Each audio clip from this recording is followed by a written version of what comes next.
Welcome in to a Thursday edition of the Jordy Culotta Show, live, driven and powered by Go Chevrolet. Shout out to our crew over at Go. Get in touch with them over in Baton Rouge at Florida Boulevard and Sherwood Forest. Go Express Auto Sales are out in LaPlace at Go Chevrolet. Online always, go GEAUX Chevrolet.com. Brutal one last night in Fayetteville. We'll talk all about it as LSU controlled the game, it felt like, for the final 20 minutes, but somehow it slipped out of their reach right there at the end as they fall on the road in what would have been a fantastic win for the Tigers. They fall by 177-76 as JT Note hits 2 free throws in the final 8 seconds. LSU's got a good look at it as Pinson makes a move to the basket, but not able to finish or get to the free throw line, and LSU falls by 1 on the road. They'll come home and close out against Alabama on Saturday for Senior Day. We'll talk all about the matchup coming up here on the Jordy Culotta Show. Remember, our phone line is brought to you by Metropolitan Health Group, Real Doctors, Real Solutions. Our friends over there, Jason Ramazan and Charlie Harvey. Phone line today, we will talk to Shea Dixon of Go 247 coming up here. A lot of basketball news, a lot of baseball news. We're in the middle of it, but coming up this weekend is an enormous recruiting weekend in college football as Junior Day will be in Baton Rouge here on LSU's campus. We'll talk to Shea about some of the suspects and some of the prospects. Sorry. Suspects. Hey. Allegedly. That was Alabama's Junior Day I was thinking about. I'm sorry. That was my fault. Or Texas A&M's. Yeah, Texas A&M's. But LSU's Junior Day, the prospects, who's going to be in town. We will talk all about it coming up here on the Jordy Culotta Show. As we always do, we appreciate you starting your day with us. If you don't mind, hit that like button, hit that share button. Comment into the show if you don't mind. We got a Throwback Thursday coming up for you. It'll be a little reminiscent of last night if you can remember the 1992 bout, Shaq's final appearance in an Arkansas LSU game as he was thrown down to the wood. No call in Fayetteville.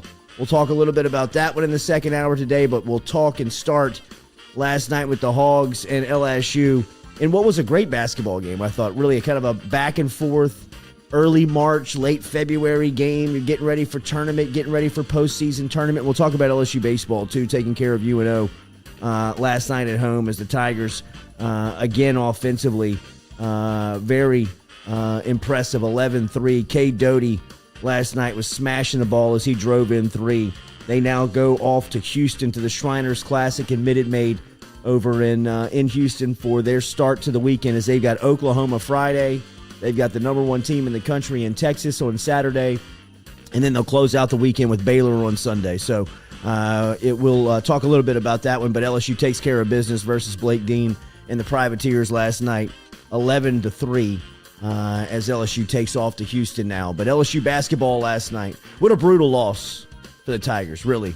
And when you look at the season collectively, as a whole, they have missed so many opportunities, and last night might have been the biggest opportunity lost for LSU. I'm just going to get this out of the way. It's not the referee's fault. I thought that the game was really officiated well for the majority of it. But some of the calls that came down the stretch, in particular, Tari Eason's 5th foul and the call on Wilkinson at the end of the game, I thought you can't make those calls in that type of environment. I don't count on the referees. I'm not saying that I expect it to change. It's just very disappointing to see a game like that come down to a call where Note obviously travels before the whistle. And it looks like Pat Adams, when he blows his whistle, he knows that there was a walk, and then there's a foul after that. And I don't know whether he's in Bud Walton or he doesn't, whatever it may be. I don't know. But the whistle goes against Mwani Wilkinson right there in an enormous spot. And JT Note, who is a very impressive player. In fact, if you heard last night, and you've paid attention to Arkansas, he's looks like he's probably going to be a finalist for the SEC Player of the Year, and LSU did a tremendous job in defending him, I thought. I mean, as soon as he gave the ball up, he was really never able to get it back. And when he did get it back, the defense was very frustrating for him. I thought that Will Wade's plan, his game plan going into last night was spot on. That was a Will Wade formula winning equation that came out with the wrong answer. That, to me, was the most discouraging part about it. They shot 94% from the free throw line. They had 22 offensive rebounds last night. They were cleaning up on second chance points. You were getting performance from Days. I thought Days played tremendous again on the road. Hit big shot, made big move after big move. The defense came coming up for you, like I said, like the way that they were defending Note. And then at the end of the game, you can't close. For LSU, they got to find shooters.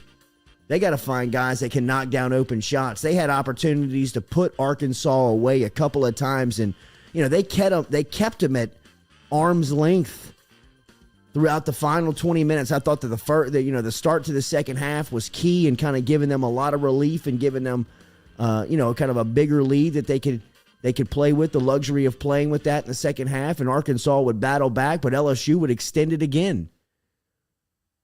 And just at the end of the game, you can't make the plays, or really you can't make the shots. I thought that's what it came down to for LSU.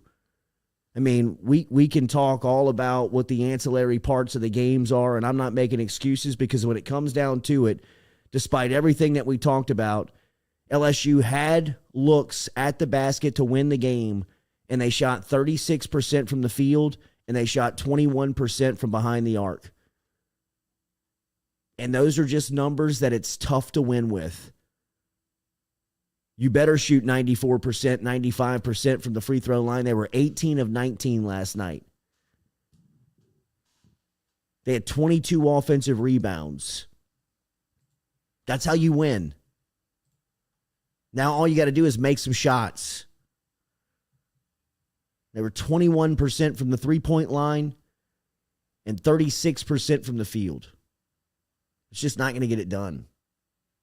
And there's no excuse, with referees and all that stuff. I'm not, please don't take it as I'm excusing it, because the officials are going to be the officials every single night. And they have been a storyline nearly the entire season from LSU. I mean, Pinson's charge foul on the baseline. How bad was that? Eason's fifth foul at the end of the game. That was incredible. But still, LSU, Mwani Wilkinson in the corner, wide open three, into the game, wide open look. Had his feet planted, shoulders square, had a great look at it, missed it. You got to knock down those shots if you expect to win and make any noise in March. And, LSU, for as well as they played last night, and they played really good, they had, and I thought, deserved to win that game. They still they couldn't close. They couldn't put it away.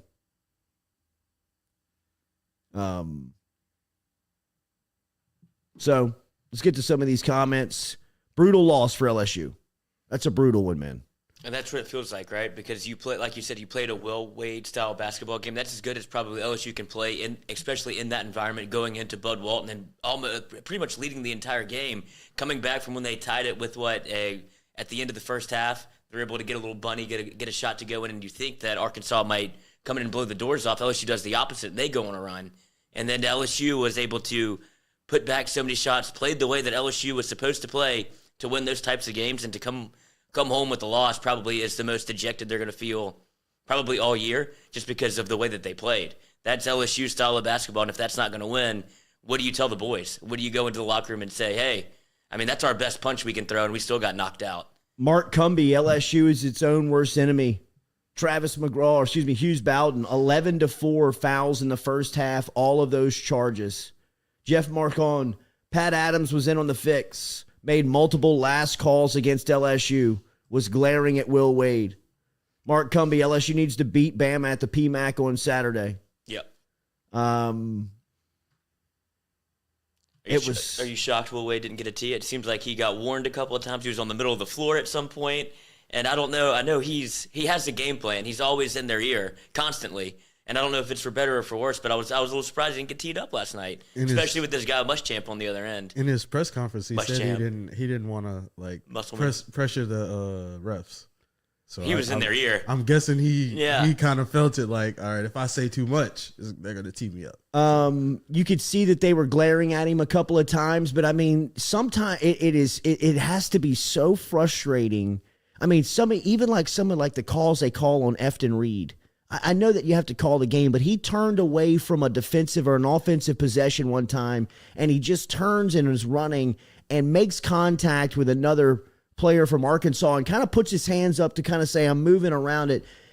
You, as an official, I'm not saying that you are biased to any team, but you understand the game that you're in, that you're officiating. This is just from my experience, and it's nowhere near the level of what last night was on. But anytime you get into a good game and one that's up and down and being decided by really good players, I've always thought, let me stay out of this, right? Like let me just, if I'm going to insert myself in this game, let it only be to govern the rules that are very obviously broken. But for the most part, I'm going to let these guys figure it out. And when you blow a whistle on Efton Reed, when he's turning to run down the floor and he's 94 feet away from defending the basket, and by the letter of the law, it may be a foul, but understanding the game that you're in, knowing that if you blow your whistle there, you're going to give this big his third, it's going to change the entire complexion of the game, right? Like that to me that's good officiating. That is smart officiating. And some of the things that they call, it's like they go out of their way.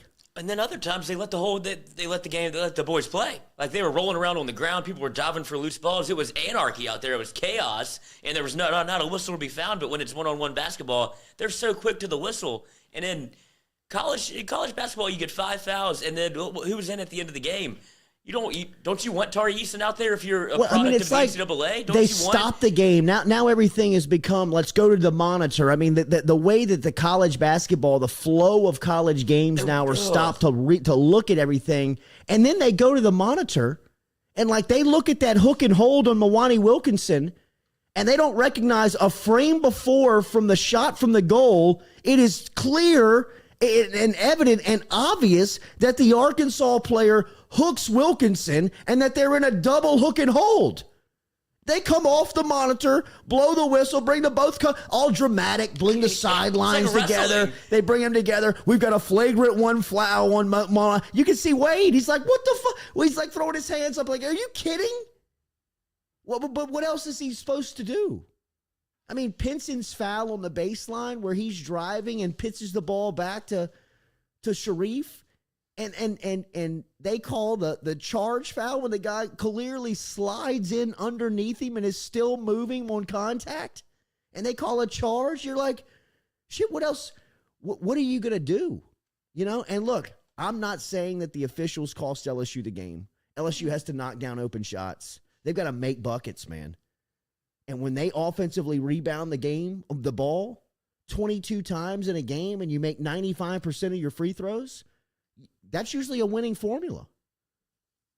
But if, you're 6 of 21 from the three-point line, which is not the strong suit of the team, and you're only 36% from the field, the game's going to come down to 1 or 2 possessions, and if you put it in the hands of the officials, these guys have screwed it up all night. What makes you expect they're not going to make the wrong call at the end? And JT Notte clearly jumps up with the ball, both of his feet leave the court, comes down, and they call the foul after he travels.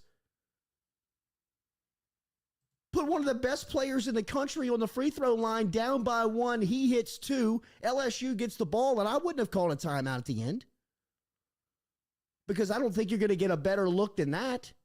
You got Xavier Pinson running downhill, beat his man, gets to the rim. I don't know what he was on the left side trying to scoop with his right. He doesn't create any contact or even give, these officials a chance to become involved again. I mean, you see how much they want to be involved. Go at the guy, create contact, and see if you can't get an and one or get to the free throw line.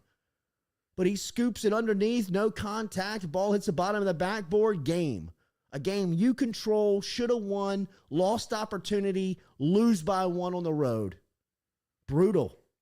Would you want to Would you want to be Jalen Williams, be charge guy if you were on the team? Like if you're a basketball player, would you want to be the guy known for taking charges? Obviously, it works out in his favor because anytime he slid under anybody, they're like, oh, that's Jalen Williams. He's the best at taking charges in the country. Half of them were blocks, but I guess he has this reputation of, oh, that's the charge guy. Like, I don't know if that's something that I would want to be known as if I was a basketball player, but because he's a hell of a player. No, he is a hell of a player. That's what sticks with him. Looks like he could start on Duke's all You heard Wade here Monday morning when we were talking to him about the weekend and the week ahead, and he said he is not sleeping because of Arkansas's defense, right? And they were very active. And I thought LSU's game plan last night was awesome. And I thought it was great the way that they took JT Note out of the game, the way that it was almost nearly impossible for him to get the ball back after he gave it up. But credit Note, that's what good players do. Stewie and I were talking about it this morning before the game. He may not have the numbers he usually does, but at the end of the game, who's hand with the ball in? Who'd it come down to? You know, I mean, and LSU doesn't have. I was texting. Yeah. I was texting back and forth with Jordan. This is what good players do. That you know what play I mean? on when he had Brandon Murray on him at the 3-point line, and he crossed him up and just stepped back. And then step back, I mean, he was on the hog. Yeah, it's like, wow, like this dude's a player, right? He's a player. I mean, you can see that he is. LSU frustrated him last night. LSU, made it difficult for him last night. But the way he stayed in the game and had the opportunities at the end, that's what good players do. And LSU had a really good game plan against him, and Arkansas was beatable last night. Man, Musselman's got a hate factor to him. He's got an unlike factor to him that just pumping with boils over. Yeah. Holding the left arm down. Right? Was he holding his arm the whole game? So he's so dramatic. Woo! Gets into the stands at the end of the game. He's holding the sign with the one good arm. I'm like, get this guy. He wanted to take that shirt off so bad. He was like pulling at it. It was like I thought he was like trying his Mardi Gras week. It was. This guy's trying to. But Will Wade isn't to that level. But what you say, he brings that same level of energy after a win or after it. Like they know.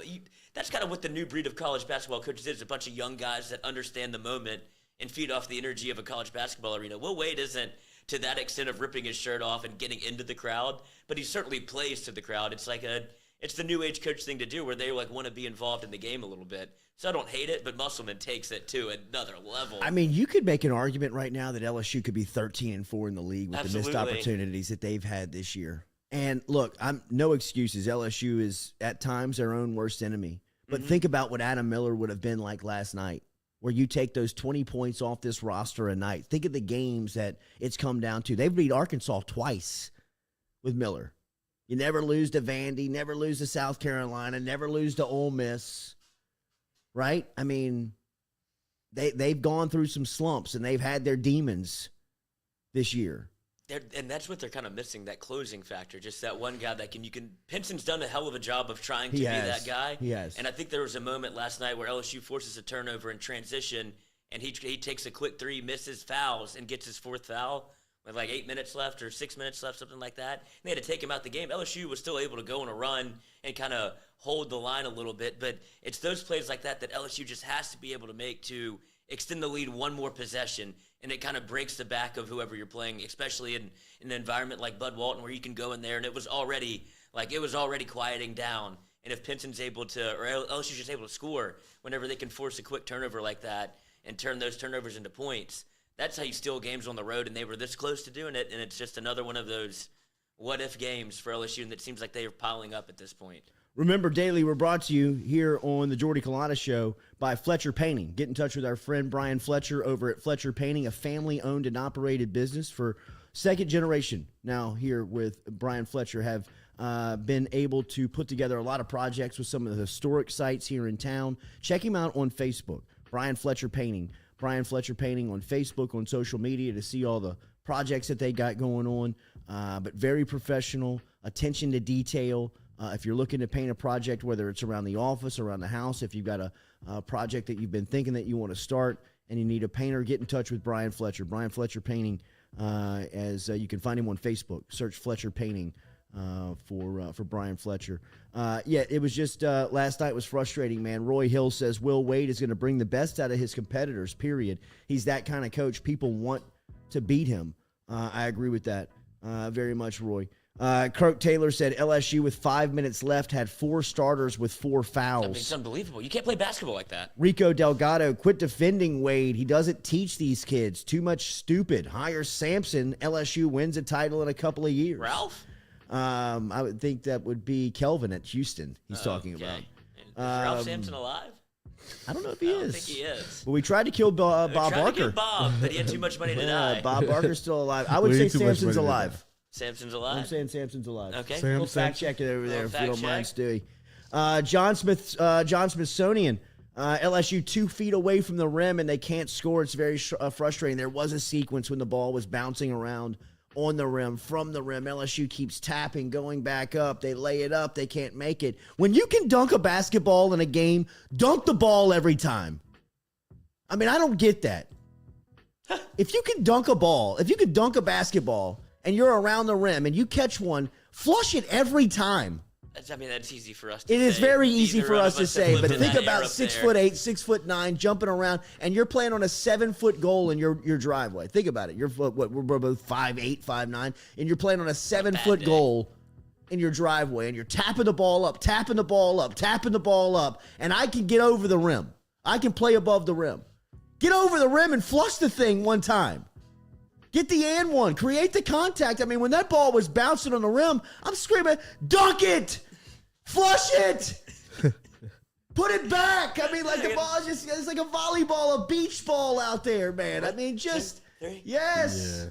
Set, spike, bump, dunk that thing, man. I've never understood that. Like, if you have the size and athleticism to dunk, go dunk the ball. Don't lay it up. Because it's just like, it's too much that could go wrong with that. Like, just dunk the ball. Peyton Mitchell, the shot before halftime, haunted LSU. I knew that shot was going to come back and get him in the I thought the same thing, but the way that they started the second half, it didn't. But yeah, I mean, it's points you don't want to give up. You were just like, man, 1 second on the clock, a hot potato shot. As soon as it touches his hand, it goes in the air. Anybody see that John Morant shot he hit 2 nights ago? Yeah. Unbelievable. Is that unreal? That's one of the, I mean, like. Ja Morant is just unreal. Did you see the dunk? The dunk was. Weren't they back-to-back plays? He had it was the same night. He had a logo 3. He had a buzzer beater. He had a posterized dunk. He set the franchise record. But 51 points. 52 for a single game scoring record for the Memphis Grizzlies. And meanwhile, the Pelicans are making floats about Zion being 300 pounds. And winning. Mardi Gras week. Yeah, and winning. Do you think that there is any impetus for change for college basketball and the amount of fouls that they give out? 5 is just. Look, because man, if you when I heard Wade talk about that officiating report that morning, that post game press conference, it might have been here, it might have been post game when he was asked about. Look, man, I don't even fill the reports out. I don't send in. I mean, he was asked last night. Ron Higgins asked him about the Mwani Wilkinson call if he got an explanation. He's like, no, I don't expect one. I don't ask for one because it's all bullshit. They don't know what they're doing. Yeah, they're just out there just blowing whistles. I mean, Pat Adams at the end of the game, he wanted to call that walk. Go back and look at it. He blows the whistle on the walk. And then I don't know if it's Bud Walton or it's Will Wade or whatever it is. He decides to call the foul after the walk. And what are you going to do? What are you going to do? He didn't give you an explanation. He didn't have to give you an explanation. He didn't have to be accountable to anything or anyone after the game. He just hops on a flight, goes home, and he sells his insurance today. Double maker on the rocks on the flight. Let's go home, boys. Doesn't affect him. He's got his schedule. He knows where he'll be calling on Saturday. And it'll probably be in Baton Rouge. And it'll probably come down to a point in the game where he affects it, and he's just doesn't owe you anything. It's crazy. Those guys should have a post-game press conference just like the players and coaches do. Somebody should be able to ask Pat Adams and say, Pat, at the 8-second mark, what did you see that made you call the foul rather than the walk? Here's the video. Explain it to the public. Don't put your headset on and crawl into a camera and bring the coaches together like some soap opera and we got a flagrant one for the hook and hold. First off, the hook and hold being a flagrant one is a joke. That foul, that play can affect a game where you get 2 free throws and a possession? That's a basketball play. They were both wrapped up. And one side gets the call. Rewind the frame a click before, and you'll see from the goal shot that the guy got hit. That's Wilkinson hooked. Double hook and hold. Play on. Put the ball in play. Play. 2 free throws and the ball back. Where are we? SEC basketball. We got a Throwback Thursday coming up. The 1992 game of LSU-Arkansas. Oliver Miller takes Shaquille O'Neal and wraps his arm around his chest and throws him to the ground. Shaq, at 300 pounds, is laying on the ground with his palms to the sky and his eyes open like, what the hell? What has to happen to get a call? It's never going to change. It's been happening since the 90s. And never going to change. So just like Wade said weeks ago, I don't even turn the report in. You know, after every game, you're supposed to evaluate the officials from the head coaching staff. Get that shit out of here, man. I'm not filling that stuff out. Who's going to see it? What's going to be done about it? I mean, I turn on my TV. I go to LSU basketball games. I see the same rotation of referees for the last, it feels like, decade. It's the same guys making the same calls against the same coaches every week. There's no new faces. There's no new blood. There's no young and upcoming group. It's just, I'm not the official guy, man. LSU should have won that game because they should have made open shots. But the officiating is so bad at this level. I expect it to be bad for Jordan and Our Lady of Mercy in 5th, 6th, 7th, and 8th grade basketball locally. I get it. But at the SEC level, when you're paying coaches like this and you got facilities and you're trying to put teams in the tournament, and the officials are so much of the storyline of not just LSU games, games all over. We're just watching the LSU games.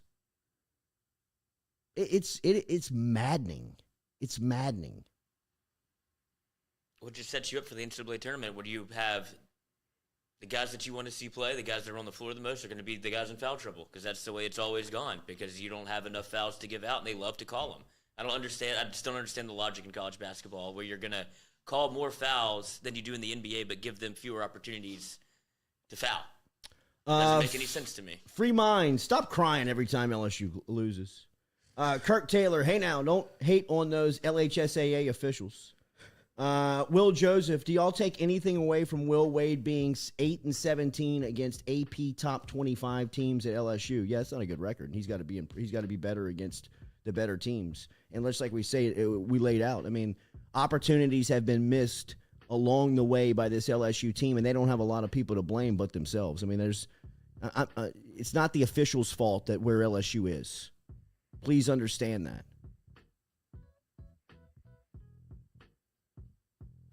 Chili says, if we're being honest, the league doesn't like Wade. Just brutal last night, man. That's a brutal one. What do you expect next? What do you expect? I don't know, man. That could be a carryover game. I wonder how they, mentally get back there, because, like we said, I mean, that's the formula that Wade would say. This is how LSU wins games. This is how LSU wins.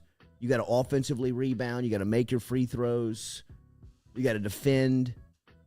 And they did all of that. They just, and the other one would be you have to make shots.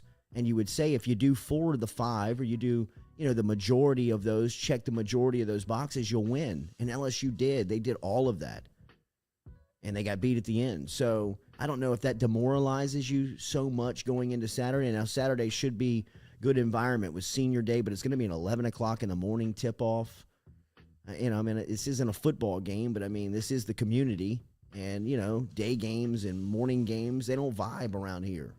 But I've seen the Maravich Center. I've seen it be amped up for a game like that. Maybe the juice can get in there on Saturday and people can get right for that game. But I wonder from the player's standpoint, the coach's standpoint, if this doesn't fatigue them to a point where, you're kind of like, damn, what else can we do? Yeah, that's the concern, right? Is that's the way that we were taught to play. We played as hard as we could, still end up with the loss in a game that you were leading the entire time. That's a tough bounce back and a tight turnaround a little bit. You just because you got to go wake up and see the same guys. And there's really nothing you can say that's positive if you have an L on the record because, like I said, played as good as you can and lose. What do you think about the Bud Walton in the timeout calling pick a pig suey? suey? I mean, And weird. I thought he's weird, but it's a great. It's better than a kiss cam. It's better than a flex cam. And look, man, when when Bud Walton is right, when That place was Arkansas, rocking. it was rocking last night. I mean, that is a hell of a home court environment when the mood and the atmosphere and the team is right. And right now, Arkansas, look, they're probably one of the hottest teams in the country. That was 5 in a row for them last night. Winners of 5 in a row. However you win the games, you win the games. But I mean, they're playing right at the right time. This is what you want in college basketball. You want your team to kind of be, gearing up and getting ready for this part of the schedule. And Arkansas looks as ready for this part of the schedule as any team that I have seen up to this point. That's why there's a positive takeaway from LSU basketball. As good as Arkansas is playing, LSU dominated the majority of that game until Tari Eason got fouled out. And then that's when you're like, can you just hold on for 2.5 minutes? And LSU couldn't. But if you look at what happened in the SEC yesterday, there was almost a bit of a shakeup. If LSU is able to beat Arkansas, and then Auburn goes down to the wire against Mississippi State, goes to overtime, then blitzes them for 15 and 5 minutes. So there was almost a little bit of a shakeup, but status quo remains in the SEC. Yeah. Auburn flexed their muscles last night in overtime for sure. Remember, if you're thinking about roll-off dumpsters for the greater Baton Rouge area, you need to think of our friends over at Morales Roll-Offs. They're located on Airline Highway right across from the Industrialplex entrance over there. Very competitive pricing as far as your roll-off dumpsters are concerned. Everything from 10-yard dumpsters all the way up to 40-yard dumpsters. They can help you with anything like moving concrete, large appliances. They can help you with just about anything that you're looking for. If you are a contractor, they understand the game. Claude Morales is an ex-contractor. Came from the game. Now he's got Morales roll-offs. They can help you with moving too. But if you've got some projects, you've got multiple projects moving right now, and you've got your roll-off guy, you've got your dumpster guy, get in touch with Claude. Get in touch with Morales roll-offs and let him just handle a project for you, just one of them. Take one off your plate, see what the pricing's like, see the friendly customer service, see the knowledge that they have and that they can help you with. Morales roll-offs. Easy to get more information by just logging online to moralesrolloffs.com. Stop in and see them. Have a cup of coffee with them this morning over on Airline Highway. Tell them you heard it right here on the Jordy Culotta Show. We appreciate their sponsorship and support here, as always. And look, if you're moving, remember, whether it is you're moving out of your house, moving into an apartment, moving with the college semester, getting back going, whatever it may be, U-Hauls for rent over at Morales Roll-Offs. Let them help you out over there. All right, Lizzie, put it on the poll. Who's going to Houston this weekend? Our Southern Eye Poll Center, our Southern Eye Center poll question of the first hour, brought to you by our friends over at Southern Eye Center. Who's going to Houston? Who's loading up and going to the Shriners Classic this weekend? Just like yes or no? Are you going to Houston? Yeah. Okay. Yeah. Or, who's following LSU baseball to Houston this weekend? As this is a really cool trip. I was able to make this trip a couple of years back, and we actually went in on the Thursday, the day before the tournament started, and we were doing some live programming down there. First off, Houston and LSU really vibe, right? I mean, it's got a huge following and a huge alumni base. In fact, I think Houston is the largest alumni base for LSU outside of Louisiana. So anytime LSU is doing anything in that city, you can feel the purple and gold wave crashing into the greater Houston area. Now, this weekend will feature Baylor and Texas. There's also a lot of alumni from both of those schools in the city of Houston, so it'll be really good fandom as well. Oklahoma is a part of it as well, and LSU is going to get going with Oklahoma at 3 o'clock on Friday. Then they'll play Texas on Saturday, which I think is really kind of the main event of the weekend, and then they'll face Baylor on Sunday. It's a fantastic trip. Like I said, if you're looking to bring a family trip, I was talking to my aunt, her and her husband and their kids were making the trip this weekend. They were kind of going to do Houston for the week. They were going to go see NASA and do all of the things that, is very cool for kids around the Houston area. Then they had some tickets for the baseball game. We're going to spend the weekend at Minute Maid Park watching some really high-quality college baseball that features LSU. So just a simple poll question for you here in the first hour, brought to you by our friends over at Southern Eye Center of Baton Rouge on Jefferson Highway. Stop in and see Dr. Annie Shaw. She can help you out today. And if you mention that you heard it on the Jordy Culotta Show, she'll hook you up with 25% off of her fantastic sunglasses selection that she has over there. Sun's shining, spring is here, summer is here, St. Patrick's Day 2 weeks from this weekend in Baton Rouge. Heads up. Did we ever did we ask this? Which one is more dangerous, St. Patrick's Day or what was over Spanish the weekend Town? or Spanish Town? Which one is more dangerous for the Baton Rouge in terms of like getting just torn up on the weekend? Golly, man, that is a toss-up. But I would go with St. Patrick's Day. I think that The whole city turns out. I think St. Patrick's Day is the best day that Baton Rouge can offer. I think that it's like if you were selling Baton Rouge to someone as Such a weird holiday to pick. what else you got? That's what I'm saying for Baton Rouge to like I know. Embrace St. Yeah. Patrick's Day. I don't think it's like a huge Irish contingency in Baton Rouge, but I don't know the true history of it. I know that the Shingletons have a ton to do to the pride Shingletons. of the St. Patrick's Day parade, right? And I think everybody thinks Pat, obviously the weatherman at WBRZ, and has been for so many years, and his son Mike now sitting on the desk. But it was actually his brother Kevin Shingleton that I recall was he was the initial owner of ZZ Gardens right there, which is kind of like that's kind of the nucleus of St. Patrick's Day. I mean, if you've ever ridden in the parade and you come over that overpass, man, it is a surreal feeling to see the sea of people that is just draped in and around that overpass. I'll never forget, we started riding in that parade my senior year in high school. No way. And we did it for a solid decade, where all of our friends would take a responsibility. Like somebody each year had the responsibility of putting it, like you had to get the float, you had to get the entry fee, you had to get the money, and you had to get the float, and you had to get together, get the kegs, get everything. It's like setting up a spring break. Right, like you had to bring your throws. Right. You show up, I got the music, I got the beer, I got the float, Cigarettes. I got everything. Yeah, we got everything you need. Go ask him for that. But it was just, dude, it Sweating in the stall. It was incredible. It was, and so now my youngest sister kind of took that over, and we took kind of you got your kid, you kind of change the pace, and then 1 year it kind of freed back up. We're no kid on the weekend. Might ride again. Get a little you loose. know what I mean? Catch a second wind here. I could still And do it. dude, riding in that parade is Electric. It's electric. I've done it twice, and there's a Next thing you know, you're off of it and you're stumbling. oh yeah, You know what I mean? Yeah, You're that's what I'm saying. It's a blur. it is. Like you remember the first thing when you're on the float, kind of going on the interstate, I don't even know is this the way we're supposed to be going when you're going down almost under the overpass when you're lining up. Oh, to yeah, get yeah, in, and you're absolutely. driving much too Right, fast on the back of this absolutely. thing. Is this what it's gonna be like? And then you blink and it's over, and you're Yeah. holy shit, You're at that Uncle was Earl's. fun. Yeah. Yeah. Or at Fred's, Yeah. climbing the fence, trying to play a little golf. I've been to Uncle Earl's on St. Patty's Day, but I've never been to the St. Patty's Day parade. So Ooh, we might have to pop that cherry, Stewie. Stewie. Long-term goals for the show. As a lifelong Baton Rougean, and somebody who has been very turned off by what the city has become over the last 8 to 10 years, I am still a believer in the second Saturday of March every year.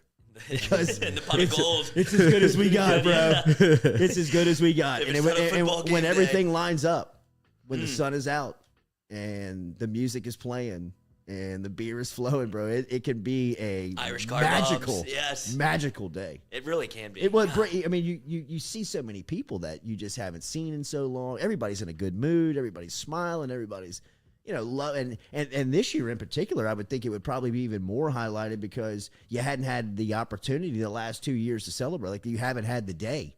In fact, I believe things became start to really get shut down around Baton Rouge. Yeah. 2 years ago this weekend. Actually- St. Patrick's Day was the big deal. They were they're not going to pull St. Patrick's That's Day, what are we they? talked about it on the show. that's when I went to Uncle Earl's. That's when I was there after St. Patrick's Day, after the parade and stuff. I just didn't go to the parade. Well, no, they called the Yeah, they parade. didn't do a parade. Like when COVID started, Yeah. 2 years ago, they called it. But 3 years ago, it was a fucking Madhouse. madhouse. Yeah, right. I mean, it was a throwdown 3 years ago. But yeah, we were talking about it on the show, and Jordy being from here is like, there's no way in hell that they don't have St. Patrick's Day. It means too much to Baton Rouge. Yeah, that's when we didn't know the severity, I guess, of what COVID was supposed to. Like, God, we're going to do this for what? It's like, no, St. Patrick's Day lives on. It's happening. And then it was canceled. We're like, oh, what's Wow, about to happen? things are really real. Yeah. This sucks. This is really real. Because they had pulled Florida State off the court for like not March Madness, but the tournament games. Yeah. And they gave them the Well, trophy. shit, they sent LSU home. Yeah. The night And before their game. That's what we were Baseball like, what the too, fuck is right? going Yeah, on? things are crazy. Yeah. This is wild. Remember, Cajun Ready Mix Concrete, CajunRMC.com. Get in touch with our friends over there if you got a project. No project too big, too small for Cajun Ready Mix Concrete. CajunRMC.com. CajunRMC.com is where you can get in touch with them. Residential, municipal, they can help you out with any project that you're looking for. They have 9 plants around the greater Baton Rouge area, which means if you order concrete from Cajun, it'll be on time to the exact specification that you ordered the concrete. Get in touch with them online. Easiest way to do that is just by logging online to CajunRMC.com. CajunRMC.com is where you can find them online. LSU baseball, as we said, a lot of other cool things happening in Houston. It's Houston Rodeo Week over there, so there's a lot of things that are kind of aligned with entertainment and. Is that something you're interested in? Well, no, I'm not the rodeo, but they have the concerts at the Houston Rodeo are Country music? crazy. I think it is all country, but it's like the headliners. It's like Garth Brooks of the world. You know what I mean? And I'm not a huge. Better or worse, yeah. I'm not a huge country fan. Shocking, yeah. I mean, but I don't it's think that's our vibes, Stewie. but a big entertainment weekend. Been to a Garth Brooks concert though. I was working at the Cajun Dome. Garth Brooks was there for 2 weekends straight, sold out Encore. crowd. Wow. Yes, and it was nuts. Like what you would expect people to go to. He's coming to Garth Tiger Brooks. Stadium. Oh, he's done that thing. What is it called? BCS. No, but he's. Like I country mean, I think super he's fast. gonna be. I think he's gonna be a standalone. I don't Yeah, I think, think he's doing his I own don't thing. think that he's with. LSU. The crew? The Yeah. Superfest is. Matty M said it's not all country Oh, at the Houston Rodeo. I'm telling you, little that Pantera. Houston is known for the Houston Rodeo is known for the entertainment, and it's supposedly great. Cody Boudreaux with the super chat. I've never celebrated St. Patrick's Day, but I'm not from Baton Rouge. If you ordered the UHD Dune box set, they have been shipping out. We have not, Cody. Thank you for the I thought we were $5. getting our poster. Yeah, right. I guess he's giving us enough money to buy a poster, though. Yeah, pretty. Yeah, but we're not going to buy a poster. That's not where that money's We're not going. going to buy a poster with that money. All right, we're going to talk to Shea Dixon coming up here in 12 minutes. Shay's going to stop in at 8 a.m. We're going to talk to him because, look, man, there's a ton going on with basketball. This weekend is going to be huge for baseball, but kind of off the radar. This is a big recruiting weekend for LSU football. It's junior day that they're going to be hosting on campus. And this class, this junior class, is pretty special too. Shelton Sampson's the best wide receiver in the country. He's over at Catholic High School. It seems like Texas A&M is in the lead for him right now. Derek Williams is the 5-star safety out of Westgate. Of course, Keyshawn Butte, that is his alma mater. It's also Danny Lewis's alma mater, which just Alabama won the war for Lewis there, and it looks like they were trying to lay down some groundwork for Derek Williams, who is the safety over at Westgate that everybody's after. He will be in town this weekend. We'll ask Shea where LSU stands with him. But if you have any questions about recruiting, if you got anything that you want to be asked about the weekend that's going on with LSU and Junior Day, for Shea Dixon of Go247, hashtag Ask Shea, and we will get the question over to Shea D. Here coming up here It's in a an minute. eclectic mix for the Houston Rodeo. Ricky Martin opened on Friday. Okay. So live and Okay, vida there you go. loca. There's Stewie Yeah, and Lloyd's that's our- vibe. There we go, dude. There you That's go. a little There bit. you go. Who else? I'm telling you. Oh, no, that's Matt M is the one singing the men. Okay. I don't even know if that's true. I'm just trusting him blindly. Stephen Miller says, circling back, I'm Ah. more impressed that Lloyd knew about Ralph Sampson than I was disappointed in him thinking that Ralph Sampson was a coach. Oh, well, I don't know. I thought he was just dead. Yeah, I thought he was. I thought that But he's Lloyd's alive. claim was dead. Oh, he is alive. He's so alive. if- He's 61, and he's just so Wow, tall that sometimes 61. I didn't know if he had something like gigantism or something. Yeah. You know, there's people guy. get tall. And feel his pain. Yeah, You're right. yeah, he's dunking the basketball. There you go. There's your solution, dude. Just get somebody as tall as Ralph Sampson. He'll dunk it every time. you should. Right. I mean, if you can put back a basketball on a basketball floor and you are in a dunking, you can put Coach it am I back with a thinking dunk, of? bro. The Temple coach, John Chaney, John Chaney. That's what I'm thinking of. Who did you try to fight? John Calipari Yes. of UMass walked in on him on a press conference, bro. Well, that's what you talk about when you're nudging for a seat at the table. Well, Calipari was coming for everybody. No doubt about it. No doubt about it. I mean, you don't have to. This story kind of tells itself, and I know that Mike Krzyzewski has been celebrated this weekend. Last home game in Durham, last home game against North Carolina. North Carolina and Duke squaring off at Cameron Indoor on Saturday, and kind of the storyline obviously is that Mike Krzyzewski is retiring after just a a tremendous run at Duke, but he's cheated his ass off. You know what I mean? Like let's be real about what we're celebrating on Saturday with Krzyzewski. He has turned the one and done model into. I mean, he's better than Kentucky at it. I mean, what do we think of Calipari? I mean, John Chaney was trying to fight Calipari 20 years ago in press conferences because the old guard was so pissed off at this young, brash, good-looking kid that was coming up through the coaching ranks that was beating these old guys at their own game. John Chaney wanted Marcus Camby. Marcus Camby ended up at UMass. I mean, that's how this thing has flowed for so many years. But Krzyzewski he's a great basketball coach.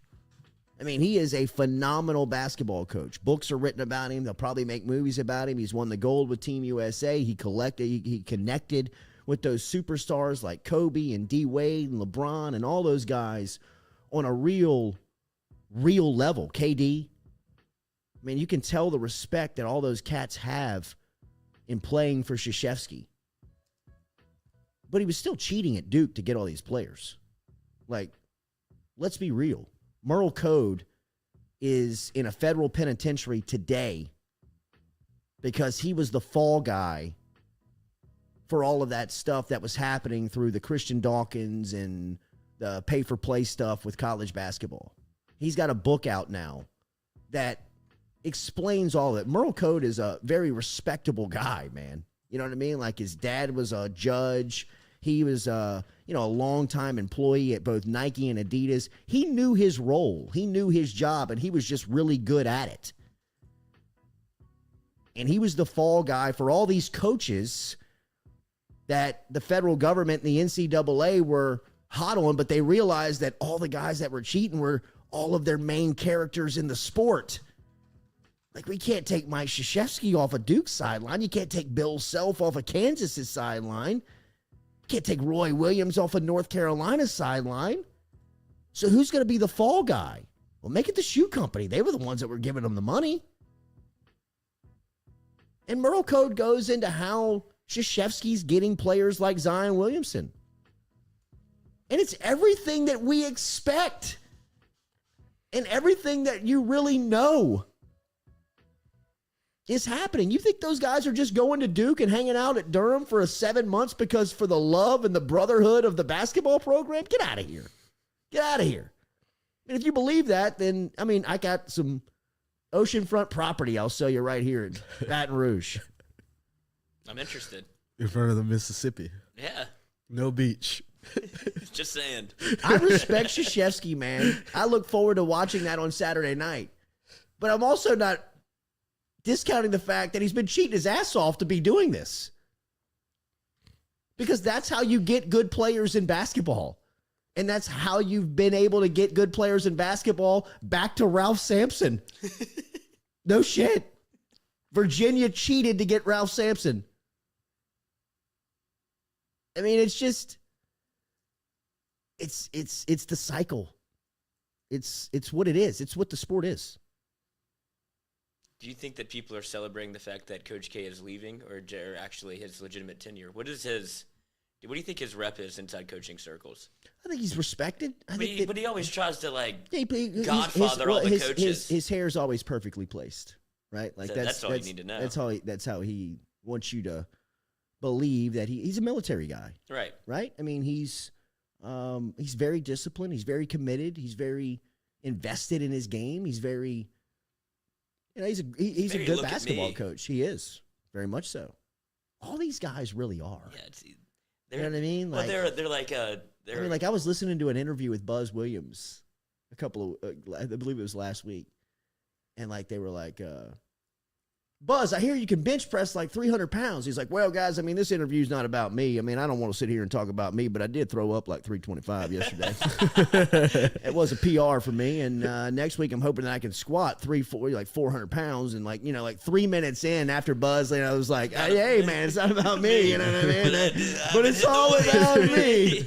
I like my new watch before the game. Yeah, my new 3-piece. You know what I mean? Deadlifting this. But Rico Delgado, so Jordy says Coach K cheats, but Wade doesn't on a wire. I'm saying that Will Wade's getting players the same way that Mike Krzyzewski is. I've been saying that the entire time. I'm saying that Will Wade is being competitive in his sport because all he's doing is following the old heads. Just like John Calipari when he got in the game and John Chaney wanted to kick his ass after the game because all I'm doing, John, is exactly what you're doing. Just better than you. And I'm just 30 and you're 50 and I'm the new guy and they like me more. Sorry. You know what I mean? That's how it works. And Calipari was pissed off at Wade. And that's the cycle. And Wade in 10 years is going to be pissed off at some young, brash up-and-comer that he's going to lose a player from that beat Will Wade at his own game. Just like Will Wade beat Krzyzewski, Roy Williams, and those guys at their own game. Just like Krzyzewski beat Bill Self to get Zion. I mean, it's nobody in college basketball that has good players is not cheating. Nobody. Creighton was paying starters $100,000. $100,000 at Creighton. When's the last time you heard anything about Creighton basketball? They're not even any good. I mean, if they're paying $100K at Creighton, what do you think Zion's going for? What do you think they're paying for those guys at Duke, Kansas, Kentucky? LSU, you put them in there, man. I'm not looking. If you want to be competitive, what do you want to do?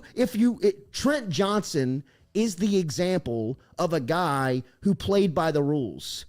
He was asking guys to try out from the band because nobody was taking him serious.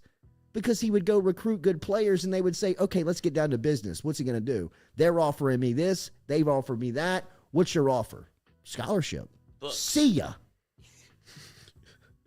I mean, got some books and some free shoes for you. Yeah, maybe some shoes. This is. I mean, Krzyzewski did it right. Let's celebrate Coach K. Okay, for what? His longevity? I mean, yeah, he's been committed at Duke, but he's been cheating his ass off, and he's been winning. Congratulations, good. Thank you. I mean, that's the truth, man. Is that why most of Duke's and players? They're still cheating with NIL. You know what I mean? Like, they're still cheating with NIL. There's still money going under the table now that even money is being exchanged above the table. I mean, it's still happening. It's get a double dip now. Yeah. Like, most of Duke's players are signed with Nike, if you don't notice. Like, most of their former players, they go to Duke, sign with Nike. Zion went to Duke, signed with Jordan. Jason Tatum went to Duke, if you look signed with Jordan. Look what Merle Code. Merle Code had an incredible interview with Dan Lebitard the other day. And it's the day before he went to jail. And it's the day that his book was released.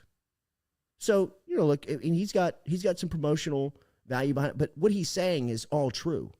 Look at the New York Knicks right now. They are being run by CAA agency, which is like World Wide West in those guys. It's the same crew that Krzyzewski was using at Duke. Look at what the New York Knicks are trying to do right now. They've drafted JT Barrett. They traded for Cam Reddish. And now it seems like they're all in on trying to get Zion. You think that business relationship came together after they were at Duke with each other? You think it was probably agreed upon before they went to Duke? We're going to get you to the same college. And then, God willing, we could probably get you together with the same NBA team. So, like, really the same group that's running the New York Knicks ultimately has been steering players to Duke, allegedly from Merle Code, according to Merle Code. Not allegedly, according to Merle Code, who was at the center of it. He was the guy that was distributing the money between shoe company and player and family. He was the frontline guy. He's got nothing to hide anymore. He's in jail as we speak. Because the machine, the system, gobbled him up. He's the only one that they can look at and say, well, just arrest Merle Code. It's fascinating stuff, man. I mean, like, how it all kind of really worked and coincided. But, I mean, it's all just one big cycle that Krzyzewski learned from Bobby Knight. Krzyzewski passed on to John Calipari. John Calipari is passing on to the next guy in line. Daily, we're brought to you by Falaya Real Estate. Get in touch with our friend Barrett Blondo over at Falaya Real Estate. He can help you with buying or selling your home today. He can also give you power. Power is knowledge. He has got knowledge, man. He's got knowledge on the Baton Rouge market. He's doing it all through podcasting. If you're not following his podcast and his YouTube channel and all of his social stuff, make sure and get in touch with Falaya Real Estate. Easiest way to do it, falaya.com online. Download the app. Sell your home like a pro today. You get listings starting at $399. You get exposure on all types of websites, Zillow, MLS. This is not for sale by owner. This is different. Falaya.com. Find out how it's different and how it can make you today a home seller. Online, Falaya.com. Falaya.com. All right, we're going to talk to Shea Dixon of Go247 next. Remember, if you've got a question about recruiting, if you've got anything specific to Junior Day coming up this weekend, get in line for Shea Dixon coming up here in a couple of minutes. Do you think that North Carolina gives Coach K a gift on his retirement tour? Like, that's what everybody's been doing, but is the rivalry too thick? No, they've got to, man. That thing. Does Roy Williams go to the game? Absolutely. I think that you'll see. I wouldn't be surprised to see Michael Jordan there. Wouldn't be surprised. I think that the respect for Coach K, and again, don't get this. I'm not berating K. I think that what he's accomplished and what he's done at Duke will live on forever, and his accomplishments speak for himself. And those early teams, I loved watching those Grant Hill, Christian Laettner, Thomas Davis, Bobby Hurley, all those squad. They were so fun to watch growing up. Easy to hate, fun to watch.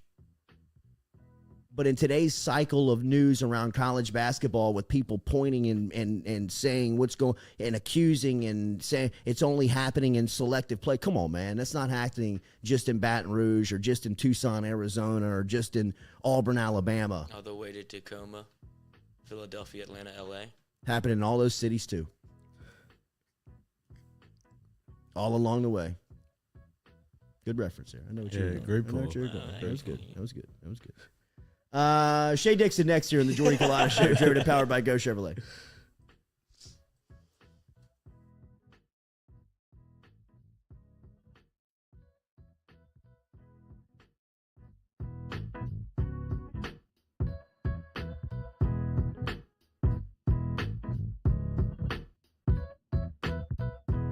Do you have questions about your finances? Are you looking for recommendations from a skilled financial advisor? Get in touch with our friend Daniel Newman over at Edward Jones. You can find him easily by logging online and shooting him an email at daniel.newman@edwardjones.com. That is daniel.newman at edwardjones.com. Whether it is help with your 401k or just fiscal advice heading into the new season, get in touch with Daniel today.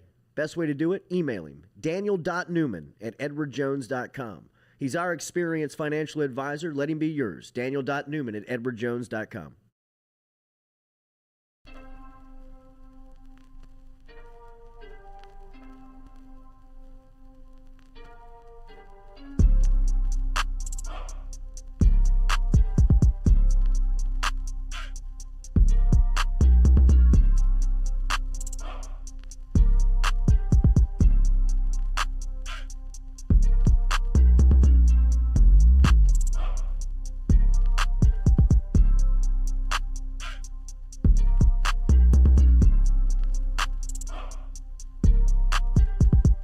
Remember City Cafe for lunch today. City Cafe, citycafebr.net. They're located on O'Neill and George O'Neill. They can help you out with lunch specials. They get great lunch specials every single day.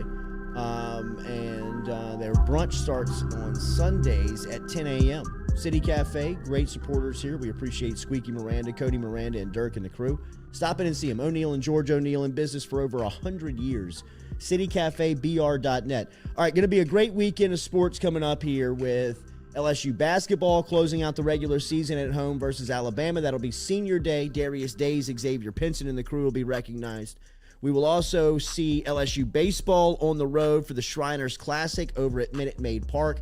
That will be a really cool event that LSU playing Oklahoma on Friday, Texas on Saturday, and Baylor on Sunday. It is also a sneaky good weekend for college football, kind of off the radar with recruiting. Junior Day here in Baton Rouge. Big weekend for Brian Kelly, Frank Wilson, and the staff. Here to help us out with it is the best in the business, our friend Shea Dixon from Go247, who covers recruiting. You can find him on Twitter. Find him all over social media at Shea Dixon. Good morning, Shea D. How we doing? Doing well. How are y'all?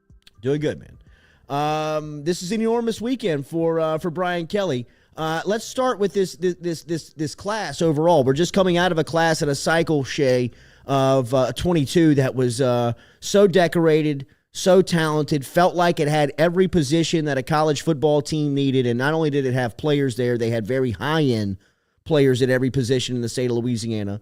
What does this class of 2023 stack up like?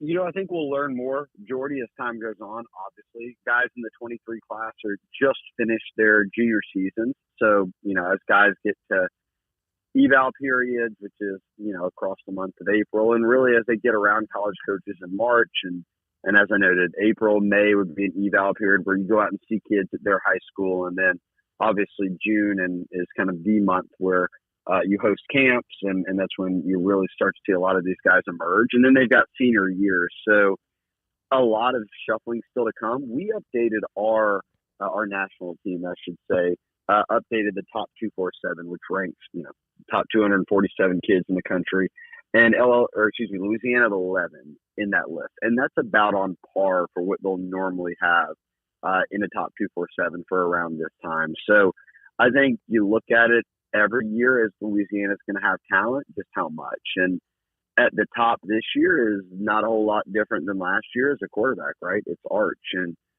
beyond that, you've got a couple of really good linebackers in Tackett Curtis and Jaden Osbury. You got a couple of really good receivers in Shelton Sampson down the block here at Catholic High, and then Omarion Miller, who they have committed right now. Their only 2023 commitment.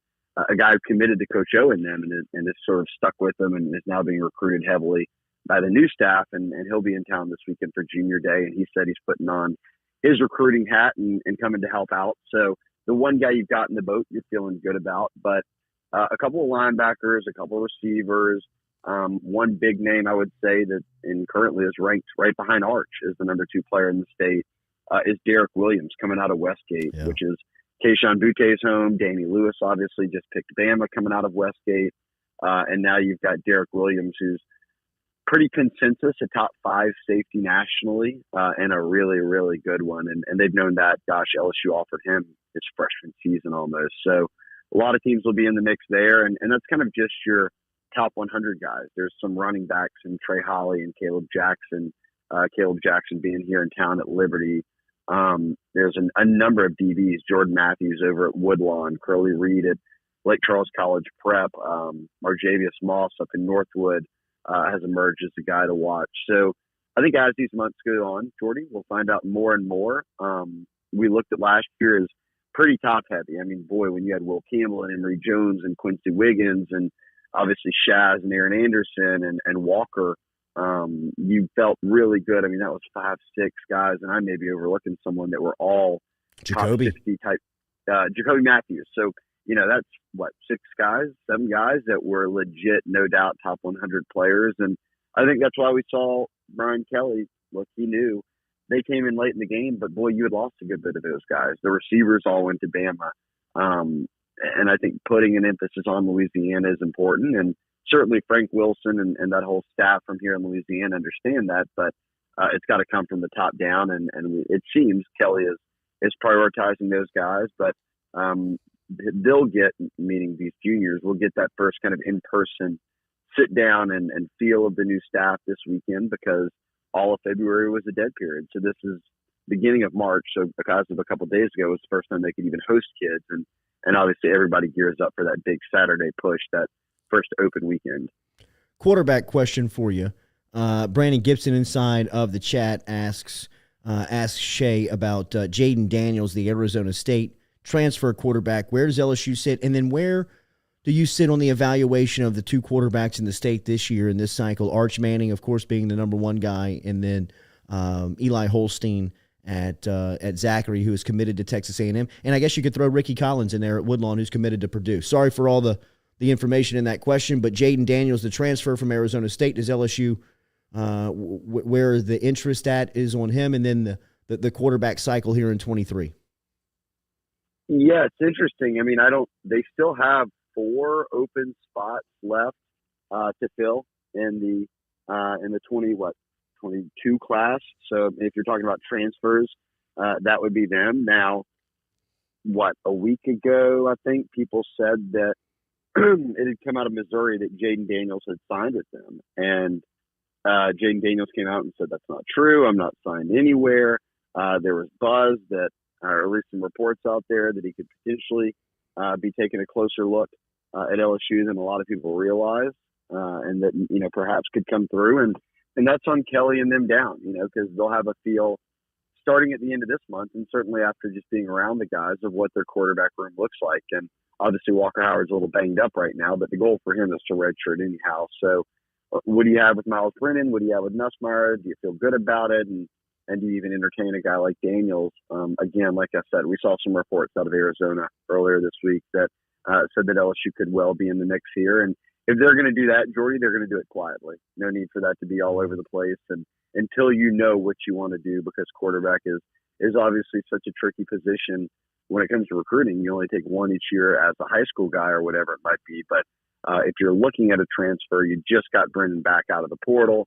How would it affect it there? So I would think if they are looking at it, it's probably quiet by design, and they would want to feel out exactly where he stood. So if anything comes of that and becomes public, or he ends up taking a very serious look to the point where he might be signing, we'll know more then. But I think right now it's sort of just speculation, largely because Jaden's been keeping things so quiet on his end.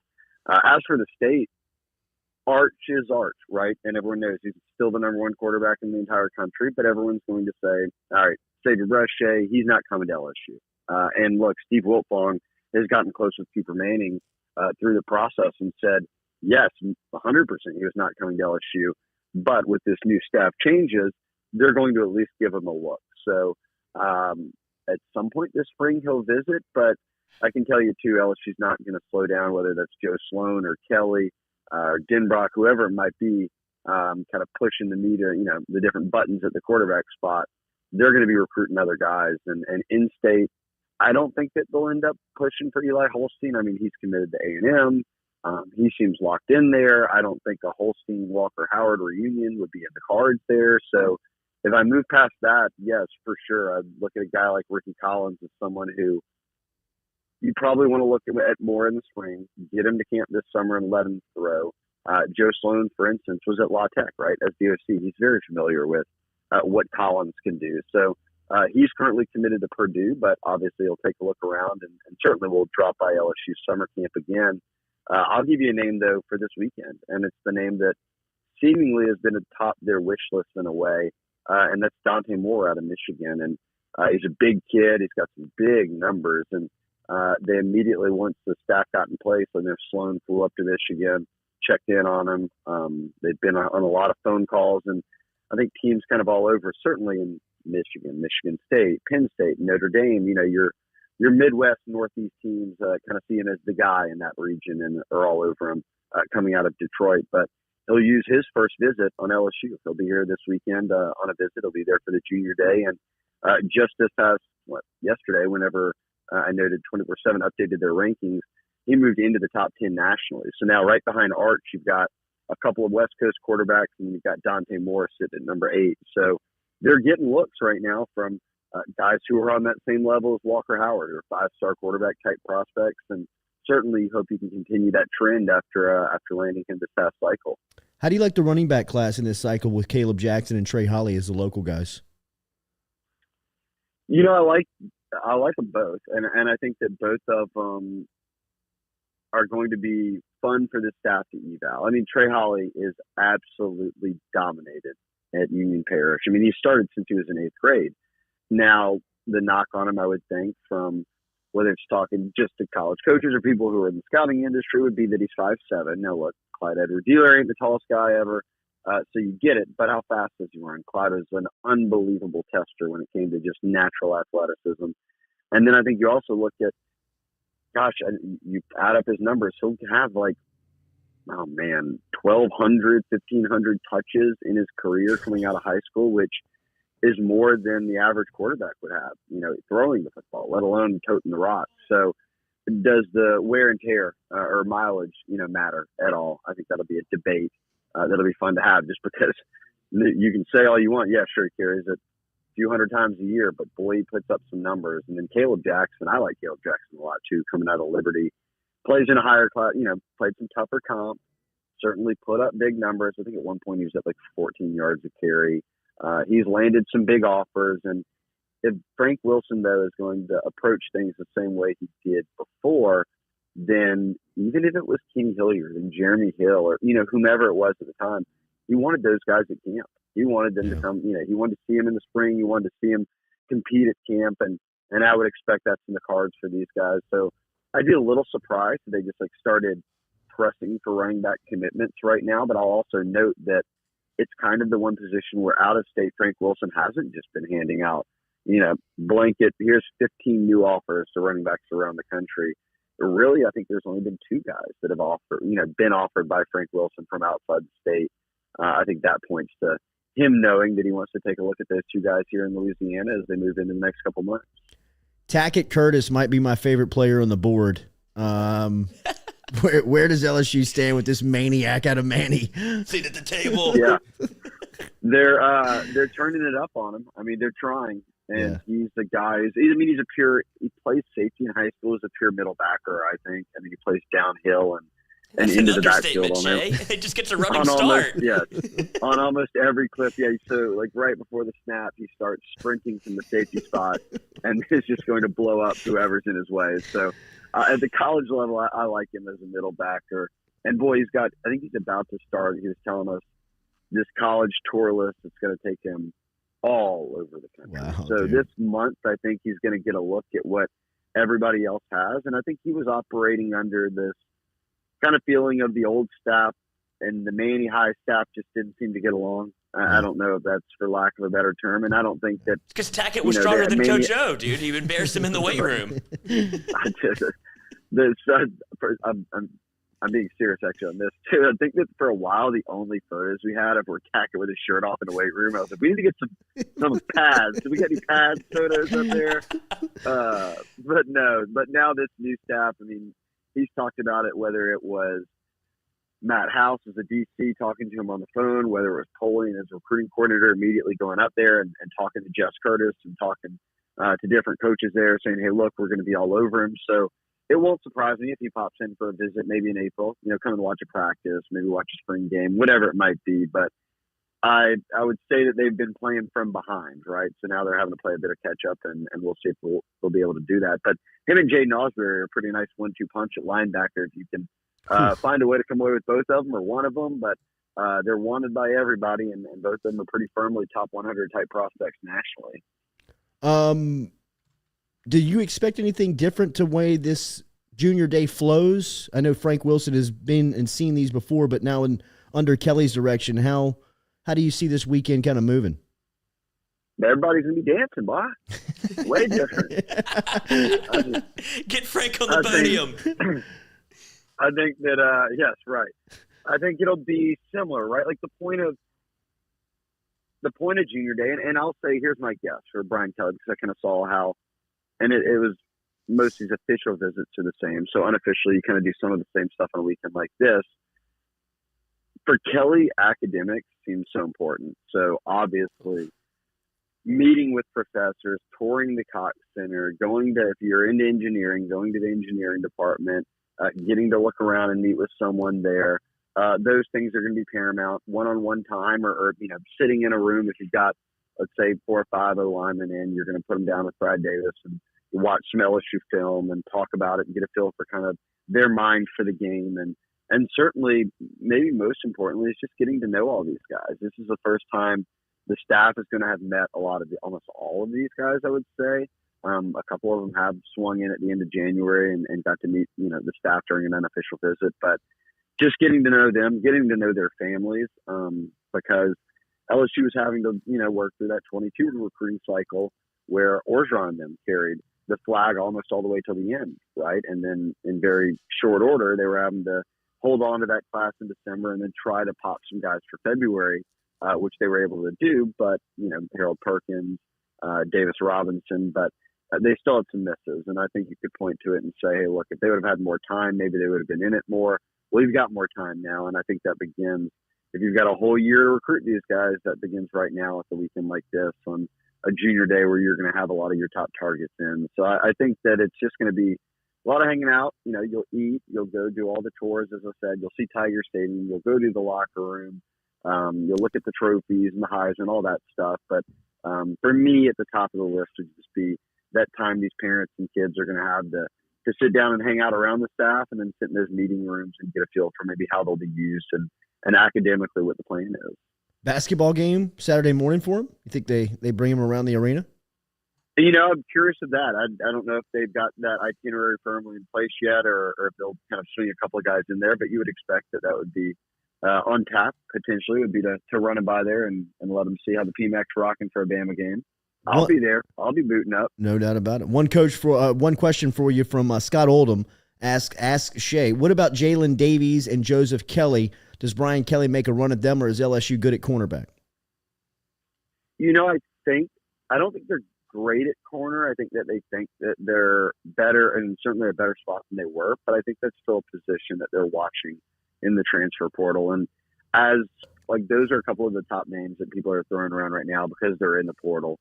But as we get into spring ball and then beyond spring ball, so many more names will go in for a variety of reasons. And even if you have, 3 or 4 spots left, if you're spending one spot now on a corner, you then spend another one on a corner after that. I think it's all about having to figure out the timing and who's maybe a best available now versus who might be able to come out later. And a lot of it is getting a feel for these guys, right? Like they're for better or worse, or however you might want to slice it, Kelly has been very open and adamant about them wanting to take, a guy needs to check all these different boxes, whether that's in the classroom or no history of being in trouble or, whatever it might be. So a lot more digging goes into all this than, people presume, oh, damn, I saw his name on Twitter. Are we recruiting him yet? And it just doesn't happen that way. They're very methodical with their approach and ultimately we'll see how if they do fill out some transfer spots, how they look with those final 3 or 4 spots. But I'm not ready to take any position off the table from quarterback to corner to O-line to linebacker, whatever it might be, just because this roster was in need of a rebuild. And when you're in that spot, tight end is another massive need position. When you're in a spot where you're rebuilding a roster, you sort of have to, you can't afford to look away from any position. Last one, Josh Richard asks Shea, what does the offensive line in 2023 look like, that recruiting cycle? They've got a couple of guys here in Louisiana, Tyree Adams over in New Orleans, up an offer. So he's the guy we're going to be watching. I love Zalance Hurd up at Neville.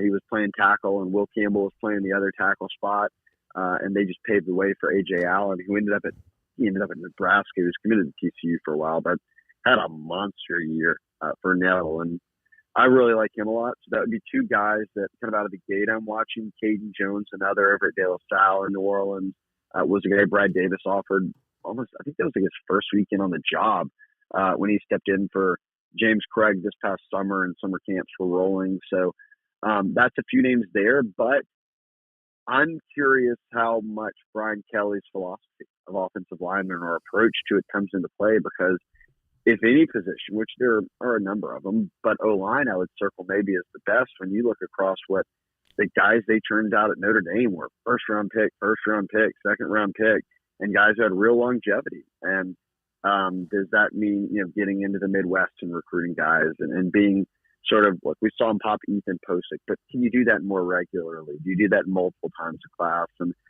I'd say that of the new offers they've sent out, 15, 20 offensive tackles probably around the country have been offered and are now being courted to come in, whether it's this weekend, I think they got like 4 or 5 out-of-state linemen coming in, but then sort of midweek visits and all the way through into spring ball and into April, they'll be having visits, and a lot of offensive linemen are on that list. So I think we'll see a much more healthy balance of out-of-state linemen versus in-state linemen this year than we did this past year when when the state was giving you Campbell and Emory Jones and Bo Bordelon and Fitzgerald West, and you didn't really have that big out-of-state name. I think that maybe reverses a bit this cycle. Shea Dixon over at 247 Sports covering recruiting. Oh, wow. Battle. What a bomb. They will be covering Junior Day, which will be active this weekend on LSU's campus. Make sure you are following Shea on Twitter at Shea Dixon to keep up with all the latest. Thank you, buddy. We'll talk soon. I got you choked up there at the end. You did. That's right. You did. Sorry, You better get Shelton Sampson, for God's sakes. All right. Later, man. All right, well. That conversation brought to you by Relief Med. Hey. Remember, over at Relief Med, you can pick up your recommendation today by just logging online to RELEAFmed.com. And if you're stressing LSU basketball down the stretch, if you're stressing the officiating, you're stretching LSU football recruiting on what Brian Kelly's approach is going to be to offensive linemen, I get it.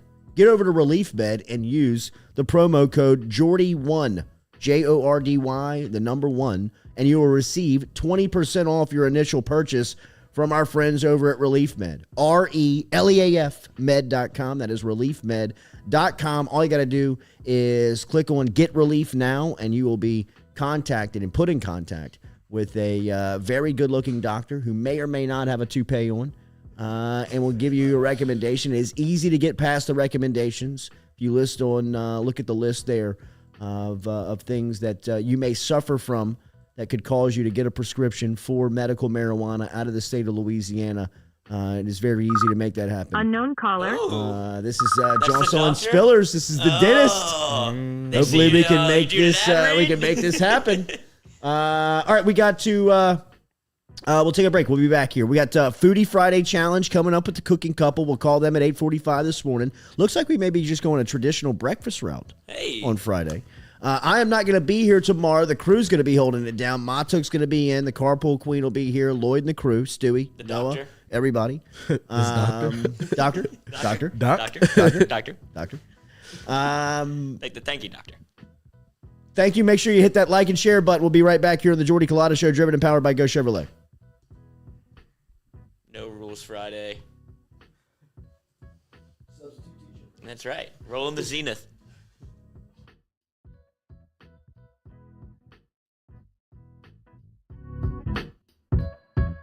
The Jordy Culotta Show is brought to you daily by Morales Roll-Offs. Morales Roll-Offs provides dumpster rentals for residential and commercial needs in Baton Rouge and surrounding areas. Morales has roll-off dumpsters ranging from 10 yards to 40 yards to accommodate all of your disposal needs. Search online, moralesrolloffs.com. The Jordy Culotta Show is brought to you by A-Bears Lawn Maintenance. Commercial or residential, A-Bears Lawn Maintenance is ready to work. A-Bears can tackle all your homeowners association requirements.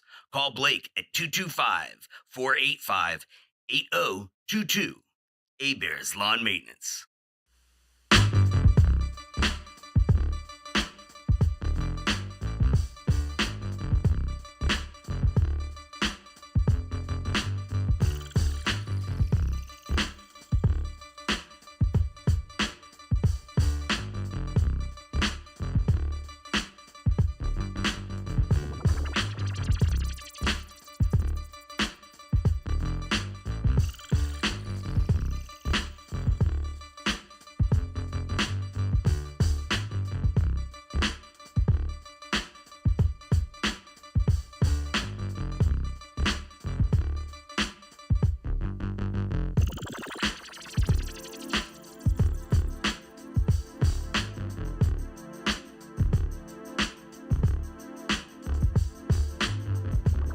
Go Chevrolet is proud to announce Go Express Auto Sales, the new used car lot located in the capital city of Baton Rouge, Louisiana, at 11522 Florida Boulevard. Go Express Auto Sales is online at goexpressautosales.com, or you can search them on Facebook and social media at Go Express Auto Sales, the newest addition to the family of Go Chevrolet. Remember, Go Chevrolet is located down in Laplace, Louisiana, but now welcoming aboard Go Express, the new used car lot located in Baton Rouge, Louisiana at 11522 Florida Boulevard.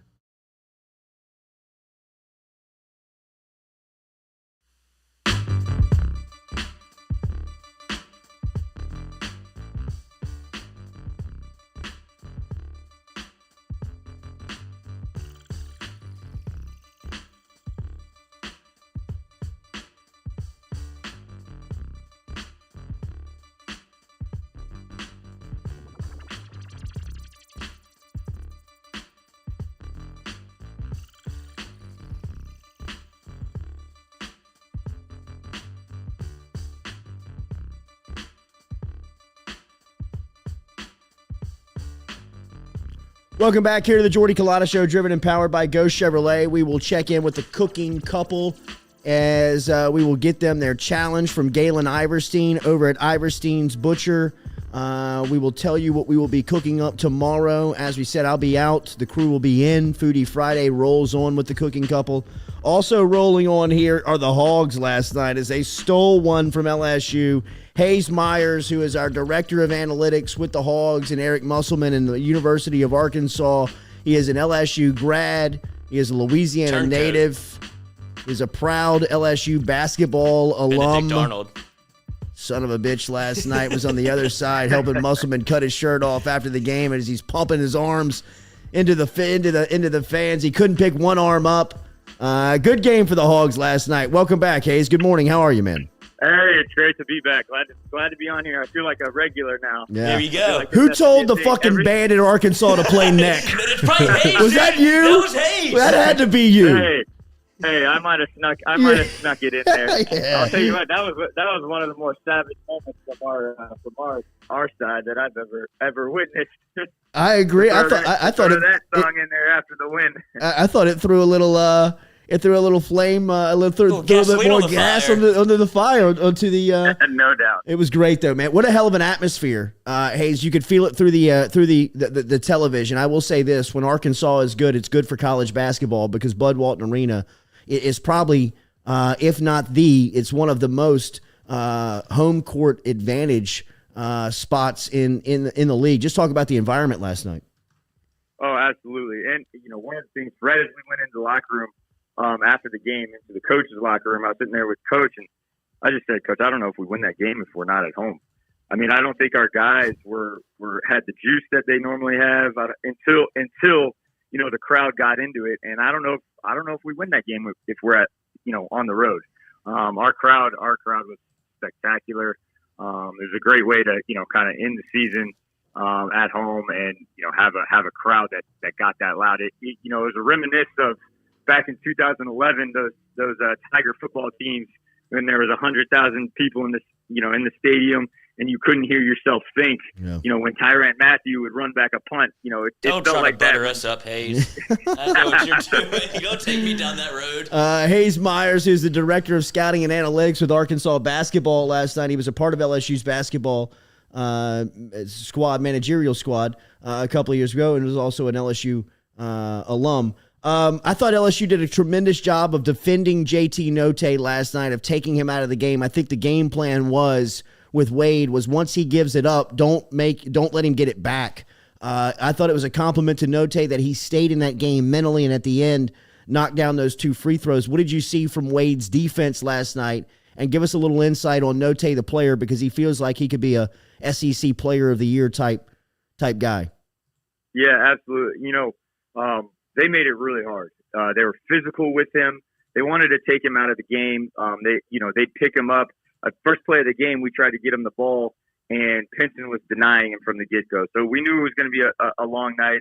He had a rough shooting night, but he was able to mentally stay in it. And one thing, JD's learned, over the last 3 years being with Coach is that, no matter how bad he's playing, he's going to get the chances. And, he got the chance at the end right there. And I think, JD being able to stay strong mentally throughout the game and make those last 2 free throws is really huge for our team and for us to recognize, Jalen Williams fouling out with 4 minutes to go, JD not having a great game, and we were still able to scrap out a victory is big for our team moving forward, especially, if in a single elimination tournament coming up, somebody might foul out, somebody might not have a good game. You don't have another game, so you need other guys to step up. I thought they were just really, really physical.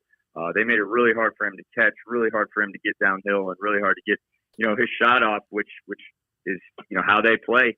And they were really good at it. They didn't care about fouls. They were just going to battle us and make the referees call fouls.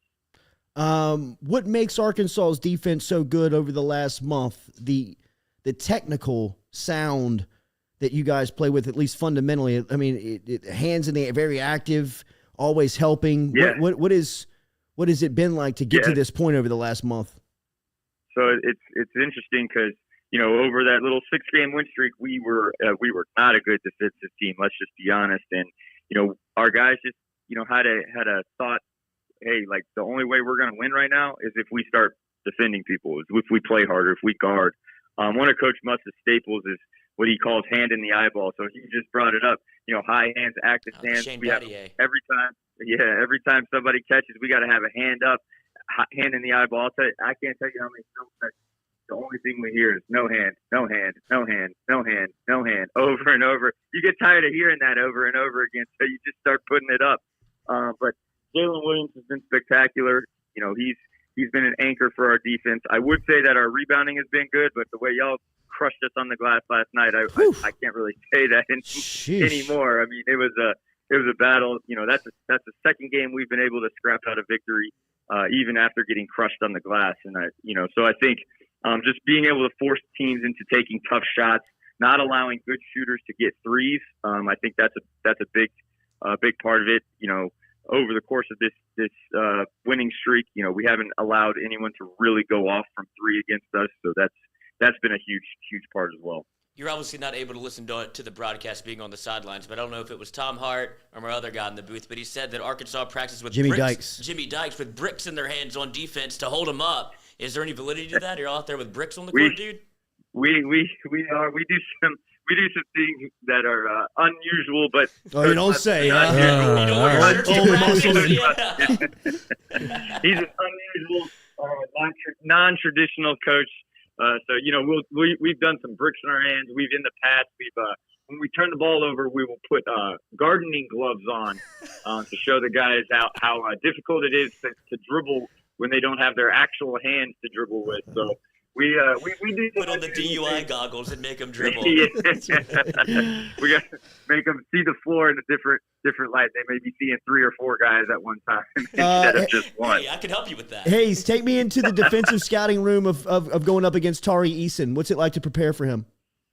Well, I wish I could say that we did what we needed to do, but he was a beast last night. I think the only thing, we tried every single different matchup. We had anywhere from our starting 2 guard to our 5-man, Jalen Williams, on him. I think the only thing stopping him is him. He fouled out again tonight. Or last night. I think that was maybe his 4th foul out in the last 5 games. And I think if he stays on the floor, he's a monster. I don't think there's much you can do. He's an, absolutely phenomenal rebounder. He chases after his shot with, reckless abandon. And now that he's, shooting the ball from three at a decent clip, he's a tough cover. And he's too quick for centers. He's too big for guards. I don't know. Honestly, I wish I had an answer. I don't know how to guard him except get him in foul trouble. Yeah. How do we keep Pat Adams from calling LSU games? I'm just kidding. Tell Musselman, enjoy the win. You guys. Hey, I'm not looking to get fined. No, I know that. I didn't mean to put you in a bad spot. Thanks as always for coming on with us, man. It's great to hear from you, and you guys keep it up. Y'all are playing really good ball right now. Appreciate it. Thanks for having me on again. All right. There is Hayes Myers from the University of Arkansas. He's a director of scouting and analytics with the basketball program up there. And look, man, that was a tough task last night for LSU. That was a tough loss. They had to defend the Hogs and Pat Adams and the Stripes, but they fall by one in Fayetteville. But Arkansas last night, fifth in a row for the Hogs, maybe one of the hottest teams in the country going into March. But LSU had their chances last night, man. Arkansas was vulnerable, and there you heard a little bit from the other side. They were a little, they weren't up. They weren't in it. I mean, they really had a chance. I thought LSU had a chance for, Arkansas was vulnerable. They were vulnerable last night. Daniel Newman and Edward Jones brings you our show every day. Remember to get in touch with Daniel Newman by emailing him, daniel.newman@edwardjones.com. Most effective way to find him, easiest way to find him is through email, daniel.newman@edwardjones.com. He's located out in Central Market Square Avenue out there right across from Stabs. If you want to stop in and see him, talk some shop, talk finances, he can help you out today. 225-261-8262 is the number. Get in touch with him out in Magnolia Square Drive in Central Louisiana, daniel.newman@edwardjones.com. 225-261-8262, 225-261-8262. When we come back, we'll have our foodie challenge, our Friday foodie challenge from Galen Iverstein is an Iverstein's Butcher Shop, as we will talk to the cooking couple, Lance and Christy Fauché, talking about what's on the menu for tomorrow as the Jordy Culotta Show rolls on. Compliments of Go Chevrolet right here on this Thursday.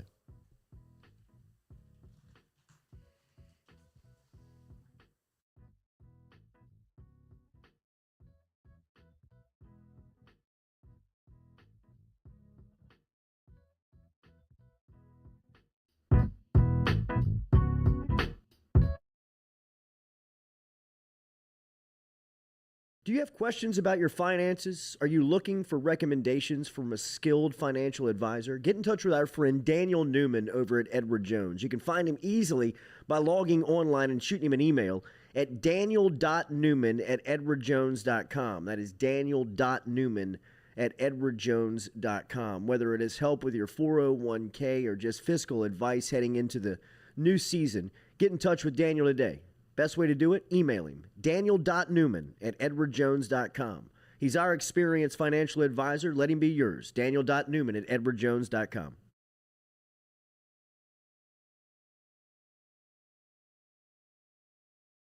True Blue Water, true hydration at its finest.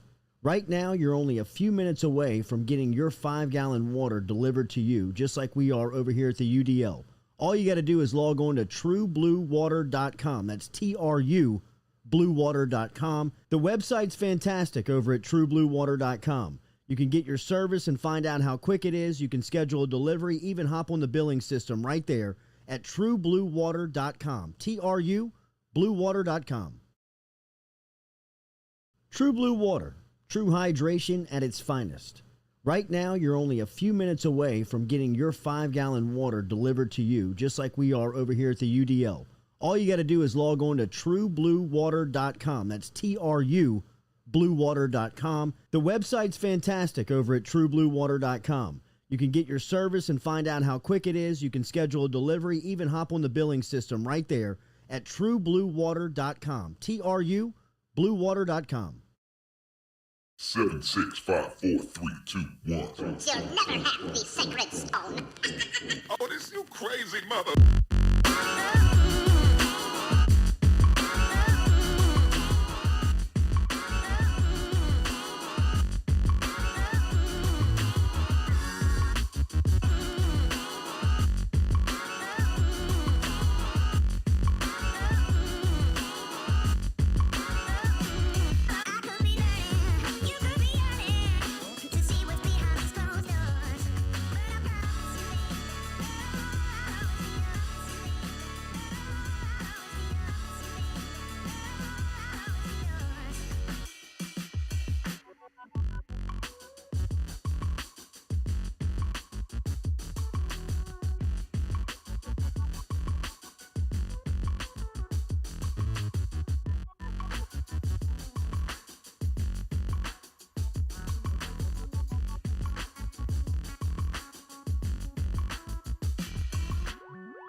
Back here to the Jordy Culotta Show, driven and powered by Go Chevrolet. Remember, online at GEAUXChevrolet.com. Get in touch with them there. We appreciate you starting and being here with us on this Thursday morning. Make sure you hit that like button, that share button, that comment button, as we were reacting a little to LSU basketball last night as they fall on the road to Arkansas. Tigers now will face Alabama at home on Saturday. That'll be closing time. That'll be senior day for LSU basketball as the Tigers close it out. Right now, LSU sits 20-10 overall. They're 8-9 in conference play, and they will try to close out their home schedule and regular season on Saturday versus Nate Oates in Alabama. That game will tip off at 11 o'clock on Saturday morning. All right, our Friday Foodie Challenge has been a smashing hit. The cooking couple has come through the past 2 weeks, kept the crew very full and very happy. Tomorrow's challenge was presented to us by Galen Iverstein, our friends over at Iverstein Butcher and Farms that you can find on Perkins Road. Stop in and pick up your tailgating package for the weekend or any of your finely cut meats. The cooking couple will be here with a challenge to cook what? Good morning here, Lance and Christy. How are we? Good morning. Good morning. How y'all doing? Good morning. How y'all doing? Doing good. Looking forward to tomorrow morning as usual. The video has come through. It looks like we've just got sausage. Galen's taking us and really just kind of showing us how the sausage is made here. When you two see this challenge, what pops to mind? I think what we're going to do is we're going to take this sausage, we'll warm it up in a skillet, and just slap it on a plate. You can eat it, just sausage. All right. He's Okay. so full of shit. That is not what we're doing. Okay. All right. Although that would be delicious too. I got some ideas. I'm gonna head to the farmers market. You know how I feel about that, and then finalize the dish for tomorrow. So yeah. Usually we have it settled at this point. We see it and we go, yeah, that's what we want. And at this point, we don't have it settled. We're in contention. We've argued a little about what to cook. I see that. But that's how good things happen, right? Thank you for literally taking us in the kitchen this morning. As always, we appreciate you guys, and you're doing a great work. The food has been fantastic. The crew is looking forward to tomorrow morning. Make sure and catch some of the B-roll in your preparation, and we look forward to bringing it to the listeners. Thank you all so much. Oh, yeah, for sure. Absolutely. Thank you so much. There is we'll see them tomorrow. That's the cooking couple checking in this morning as they. I like that. Yeah, of course you do. See what happens. Yeah, see what happens. See what they bring us. I was going to pitch maybe 2 separate meals if they want to go. You know, there's too many cooks in the kitchen. Maybe get 2 kitchens. Yeah. We'll see. We'll see, man. A lot of contention. All right, our Throwback Thursday segment, as we've been doing each week here on the Jordy Culotta Show, we thought that this one was probably pretty fitting after last night. Take you back to 1992. This was Tuesday, March 3rd in Fayetteville, Arkansas, as LSU, who was number 23 in the country, was going up to Arkansas, which was playing really good basketball under Nolan Richardson at that time. Arkansas was really kind of considered one of the top classes, one of the top schools within the entire sport at that time. Shaquille O'Neal, a very veteran-laden team. Shaquille O'Neal was a junior that night at LSU. They go up to Fayetteville, and Shaq has 21 and 14, and throughout the contest is absolutely just bludgeoned all throughout the night. I remember being a young kid watching this in my living room thinking, man, they are not going to put this guy on the lead. They're not going to call a foul on this guy. They would shove him, push him, almost punch him when he would go up to try and rebound and try and dunk the ball back, or when he was on defense, some of the moves that they would try and undercut him with. I mean, he was just so big, so strong, so agile, so before and ahead of his time that I don't know if really even officials knew what they were looking at sometimes. But it was a night that Shaq and LSU had their chances to beat Richardson and the Hogs. Shaq had a last possession look at it in which he was thrown to the Bud Walton arena floor and no call was made. And there's a iconic shot of Shaq as he's laying within the red painted paint for Arkansas with his hands to the sky, looking at the official, kind of wondering, like, how in the hell do you miss that call on this night where he was just absolutely beat up. It was kind of epic Shaq. It was the same things that he dealt with early on in his days in the NBA, where, you know, they just didn't know how to call it against him because a regular foul didn't look like it would affect him that much because people were, you know, 6'7", 6'8", just bouncing off of this guy. But it was a night that LSU deserved to win the game. They couldn't close it at the end, but Shaq deserved to get 2 free throws and try and win the game. They went into overtime and ended up getting blown out by a really good Arkansas team. You remember that they had Marbury. They had they were. I don't know if Todd Day and those group was on that team, but Arkansas during that time was incredible. That's Shaq's last game right there. I think he had 11 blocks that night in his last game. How was he as a free throw shooter at LSU? Was it as bad as it was in the NBA? At times. I mean, no, you definitely didn't want the ball in his hand with a chance, you know, in that opportunity. But I mean, he was fouled so much. Eddie Palubenskis, the famous shooter and LSU alum, he was a Australian Olympian or New Zealand Australian Olympian, and still to this day holds the most shots made consecutively within an Olympic game or an Olympic run. Yeah. I mean, that like his specialty is that he is like the shot doctor. Like, I mean, like he can fix your shot, and the Pelicans, Vincent? He's obsessive about shooting a basketball. And they worked him with Shaq while he was at, he does the follow through. Yeah. Right. And he does the scoop layup. He teaches you the scoop like a lot like Pinson did last night at the end of the game. He doesn't teach you the finger roll. He teaches you the scoop up. Yeah. But no, Shaq was not an ideal free throw shooter. Sharif shot looks good. I guess it's just a size thing. Sharif would knock those things down, dude. Pure. I'm just wondering where he fits in this team because he obviously has a skill set. Sharif, I just don't know. They need another scorer. I'm just wondering where it's going to come from. Me and Jordy talked about it earlier. I think Will Wade should go to him earlier and stick with him. Let him get comfortable. Let him get comfortable. Let him get involved in the game and let him fill it out. Because I mean, when he's in the game, you know he's there. Yeah, he makes an impact. Yeah, he does, man, and he's making an impact on both ends of the floor. I mean, like he really is been somebody that you can count on in this rotation. I thought when Eason fouled out, I was wondering why he didn't go to O'Neal and rather went to Gaines. Now Gaines made a really good dribble drive penetration pitch. That he laid off. Was that to Sharif? That he laid off for the dunk? Sure. Yeah, it was. That was a beautiful play. But when Eason checked out, I kind of thought, don't get away from him. You know what I mean? Like, get back to him.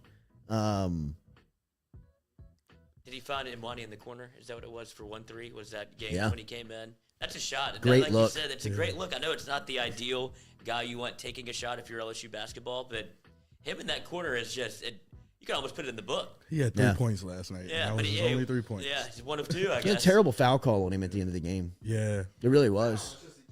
Yeah, but I mean, that's what I'm saying. I mean, and he blew the whistle on the travel, but it was the home court. That's what I think. That's what I think that people were so like, call it.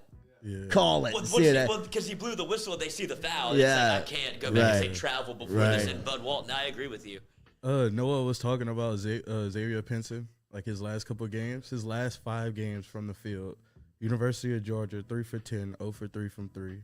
South Carolina, 2 for 10, 0 for 1 from 3. Kentucky, 6 for 20, 2 for 7 from 3. 28. 12 for 13 from the free throw line. Mizzou, 2 for 6, 0 for 1 from 3. Arkansas, 5 for 21, 0 for 7 from 3. Yeah, he's shooting way too much. He's 18 from 67 from the field, 26.8%, 44 for 28 from 3, 14%. He's missing a lot of these are layups. Yeah. He's getting to the line. He's getting to the rack. He gets to the goal, but it's just like... He's so quick. Yeah. I mean, he beats his guy off the dribble every time. What happened to the finishing expert? Katie? What do you mean? Remember, Will Wade said he brought somebody in to help them with layups around the rim. Yeah. Doesn't seem like it's that wasn't taken a good yet. finisher last night, trying to go to the left side with the right hand. The scoop. on 4 people too. It wasn't on just one man. It was on like 4 people. I know. I thought if they would run a trail behind him right there, it would have been an easy just dump right to him. But you know, man, it's that's a tough loss. That's one that's tough to really kind of like digest and get over. I hope that they can put that one behind them before Saturday. That one's that's a loss that could haunt you. You know, I mean, but they have blown opportunities this season, and they have had their chances. But that was a golden opportunity on Saturday, or excuse me, last night to really get a good road win against a team that is really moving in the right direction. Arkansas was vulnerable last night, man. They were vulnerable in that game last night. I mean, you heard it from a guy on the staff that said we didn't bring the juice last night. Yeah. And then LSU took it to them for the majority of the game, and then for them to still be able to scratch out a win that's brutal. It's one that slipped through your fingers 100%. Yeah. It's like you raised a kid. You did all the right things. He still ends up in juvie. Yeah. I don't know. Euphoria on me. Remember, RMB Builders brings back our podcast, rmb-builders.com. rmb-builders.com is where you can find them online. Rhett Bourgeois and his crew, custom design home. They can help you out with an upgrade if you're looking for a residential refurbishment. If you're looking for reconstruction or remodel, get in touch with RMB Builders, rmb-builders.com. Rhett Bourgeois and his crew, rmb-builders.com. I will be out tomorrow, back with you on Monday. Take care of the crew tomorrow as they'll be back with you. Foodie Friday will be here. Compliments of our friends over at Iverstein's. Make sure and like, share, comment on the post. Mikey Matuk and Mic'd Up. No Friday show this week with LSU being in Houston. So he'll be sitting in tomorrow helping us close out the week here on the Culotta Show. But if you have not, make sure that you subscribe and are following Mic'd Up on all social channels as well. All right, Go Chevrolet drives us each and every day. We'll be back with you tomorrow morning, 7 a.m. I'll see you on Monday morning. Have a great weekend.